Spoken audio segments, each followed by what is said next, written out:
تیسری بات اہم بھی بہت ہے اور دلچسپ بھی بہت ہے، اور وہ یہ ہے کہ شادی شدہ حضرات وہ اپنی بیوی کے حقوق ادا کیا کریں، اور جو شادی شدہ نہیں ہیں وہ کوئی بھلی مانس اللہ سے مانگا کریں، ایسی اپنے شریک حیات مانگا کریں جو اس کے لیے دین کے کاموں میں معاون و مددگار ہو۔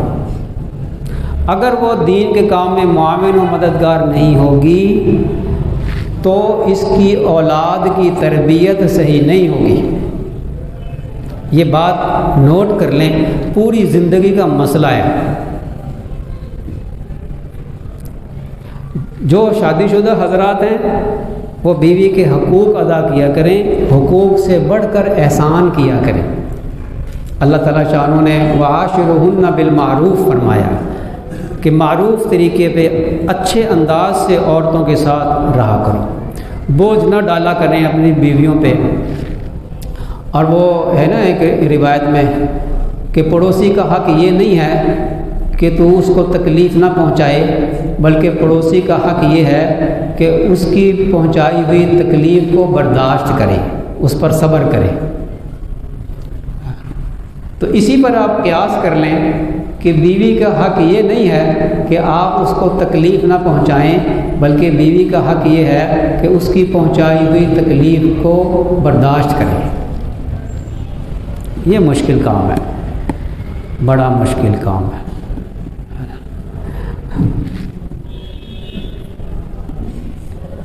عورت ٹیڑھی پسلی سے بنی ہے، ٹیڑھی پسلی سے، وہ اس کے اندر ٹیڑھا پن ہے، اور یہ ٹیڑھا پن اس کا حسن ہے۔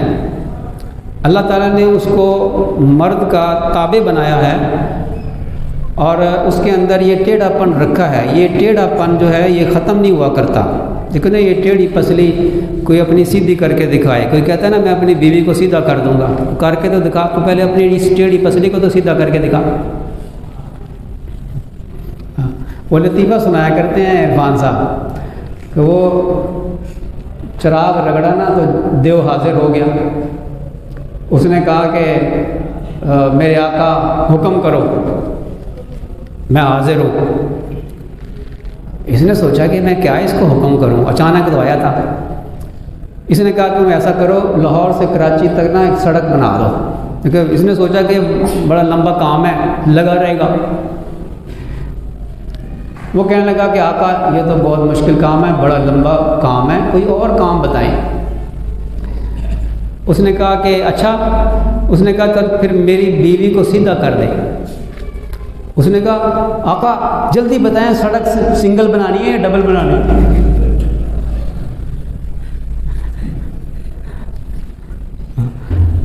تو بیوی کو سیدھا کرنے لگو گے تو ٹوٹ جائے گی، اسی کو اس ٹیڑھے پن میں چلانا ہے، اس کے حق کو ادا کرنا ہے، اس کے اوپر بوجھ نہیں ڈالنے، اس کی ضروریات کا خیال رکھنا ہے، اس کی بیمار ہو جائے تو اس کی دوا دارو کرنی ہے، گھر میں اس کے کام کاج میں اس کا ہاتھ بٹانا ہے۔ یہ سنت ہے، سنت کی نیت، اس کی دل جوئی کرنی ہے۔ کھانا جو ہے وہ پکا دے تو اس کی کوئی تعریف بھی کر دینی ہے، ہم اس میں بڑے کنجوس ہیں۔ مجھے بھی کہا بزرگوں نے کہ بڑے کنجوس ہیں آپ، تعریف نہیں کرتے بیوی کی، بیوی کے کھانے کی تعریف نہیں۔ میں کہا حضرت میں برائی نہیں کرتا، یہی میرا احسان ہے۔ وہ اس لیے کہ ہمیں جو کھانے کی عادت تھی، ہماری والدہ جو پکاتی تھی، ہماری ہمشیرہ جو پکاتی تھی، آنے والی بیگم اپنے مزاج کا پکاتی تھی، اور ہم نے تبلیغ میں یہ چیز سیکھی ہوئی تھی، عیب نہیں نکالنا۔ ہم نے اپنا مزاج قربان کر دیا، اور بیگم نے اپنا مزاج قربان نہ کیا، بیگم نے ہمارے مزاج کا کھانا کوئی نہ پکایا، اپنے مزاج کا پکایا، ہم نے قربانی دی اپنے مزاج کی۔ ہم برائی نہیں کرتے تو یہ ہمارا احسان نہیں۔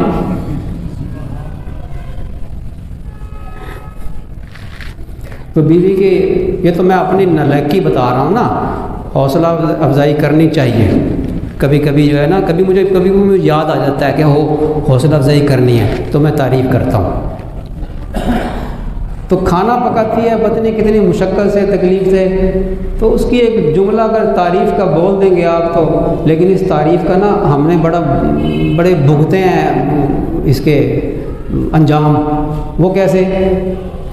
وہ ہم سفر پہ جاتے رہتے ہیں نا، دوسری جگہ میزبان کھانے پکاتے ہیں، تو اب وہ اگر ہمارے پرہیز کے خلاف ہو جائے اور ہم کر دیں تعریف، وہ آئندہ بھی وہی پکاتے ہیں۔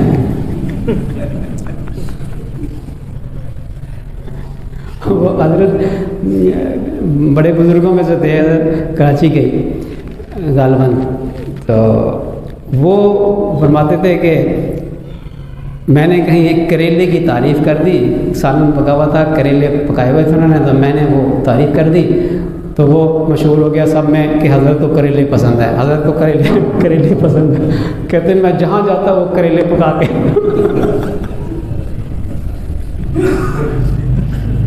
جہاں جاتا وہاں سامنے کریلے۔ تو بڑی حکمت کے ساتھ بعض اوقات چلنا پڑتا ہے۔ اب مرچیں بہت تیز ہیں اور ہم جناب تعریف کر رہے ہیں، اگلی دفعہ پھر مرچیں۔ بہرحال یہ تو لطیفہ تھا۔ حوصلہ افزائی کرتے رہنا چاہیے، بوجھ نہیں ڈالنا چاہیے، اس کے بہن بھائیوں سے ملنے کے لیے اس کو جانے دینا چاہیے۔ یہاں مجھے ایک بات یاد آ گئی، مفتی رشید احمد صاحب رحمۃ اللہ علیہ فرمایا کرتے تھے کہ بیویوں کو نا اس کے ماں باپ کے گھر نہ جانے دیا کرو، نہ جانے دیا کرو، ان کی بات نقل کرو۔ تو پھر کیا کریں؟ سختی کریں؟ نہیں، اس کو کہیں، پہلے تو یہ سنیں کہ کیوں منع کرتے تھے۔ وہ منع اس لیے کرتے تھے کہ جو اس کی ماں، اس کی بہنیں، اس کے بھائی، وہ اس کو الٹی پٹیاں پڑھاتے ہیں، جس کی وجہ سے جب وہ وہاں سے واپس آتی ہے تو کام خراب ہوا ہوتا ہے۔ وہ جو انڈرسٹینڈنگ ہوئی ہوتی ہے اور ایک ماحول بنایا ہوا ہوتا ہے، وہ ماحول خراب ہو جاتا ہے۔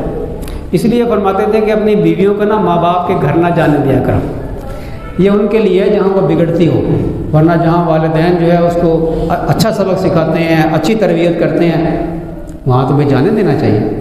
اچھا پھر فرمایا کہ اچھا تو پھر حضرت کیا کریں؟ سختی کریں، ڈنڈا پکڑیں؟ فرمایا نہیں، پیار سے کیسے؟ کہ بیگم میں تو آپ کے بغیر رہ ہی نہیں سکتا، میں تو آپ کے بغیر رہ نہیں سکتا، تو آپ میں کیسے میں زندہ رہوں گا؟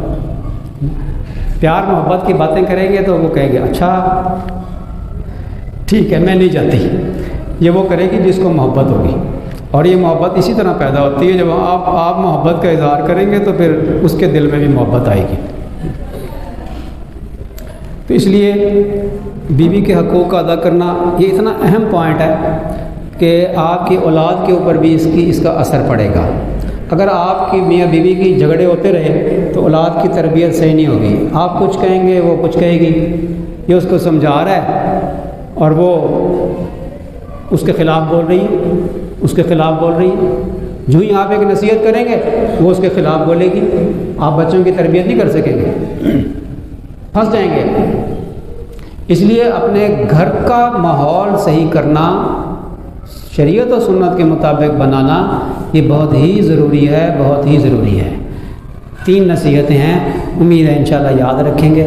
پہلی چیز یہ ہے کہ اپنے آپ کو پاک صاف رکھیں، ہر وقت باوضو رہنے کی کوشش کیا کریں، اپنے کپڑے پاک صاف رکھیں، سنت کے مطابق لباس پہنا کریں۔ سفید لباس نبی کریم صلی اللہ علیہ وسلم کو پسند تھا، طبیعت کے اوپر اس کے اچھے اثرات ہوتے ہیں، سفید لباس پہنا کریں، امامہ باندھا کریں، لباس کو پاک صاف رکھیں، جسم کو پاک صاف رکھا کریں۔ نمبر 2، نماز سنوار کے پڑھا کریں، بڑی اچھی طرح ٹھہر کے پڑھا کریں نماز۔ 2 چیزیں۔ نمبر 3، بیوی کے حقوق ادا کیا کریں۔ اللہ تعالیٰ شانہ ہمیں ان ساری باتوں پہ عمل کی توفیق عطا فرمائے۔